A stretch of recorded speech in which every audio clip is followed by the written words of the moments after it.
সেখানে ওদের সেনাবাহিনী দিয়ে তাদেরকে পিটিয়ে তাদেরকে ছত্রভঙ্গ করে দেওয়া হয়েছে। এই যে আমরা বলি দ্বিতীয় স্বাধীনতা, কোথায় কোথায় দ্বিতীয় স্বাধীনতা? এতদিন আওয়ামী লীগ বলতো মুক্তিযুদ্ধ তার বাপের সম্পদ, আর এখন আমাদের সমন্বয়ক সহ যারা আছে তারা বলে দ্বিতীয় স্বাধীনতা। কিন্তু এই যদি হয় দ্বিতীয় স্বাধীনতা, তাহলে কেন এই শ্রমিকদের উপর আবারও হামলা হয়?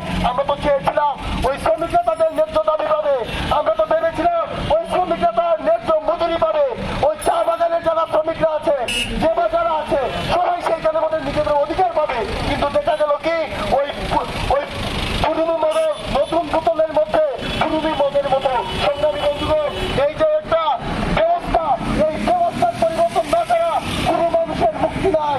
এই ব্যবস্থার পরিবর্তন না ছাড়া ওই ভারতের সাথে কোন সরকারের এই সামর্থ্য নাই চুকে চুপ রেখে কথা বলার। সেই জন্য আমরা সমর্থনকে কর্তব্য, আমরা এই দিকে যেমন শিক্ষার্থীদের শিক্ষার দ্বারা কথা বলি, ঠিক তেমনি ভাবে এই দেশের কৃষক শ্রমিক মেহনতি মানুষের অধিকার আদায়ের জন্য সকল ধরনের অত্যাচারের বিরুদ্ধে নির্যাতন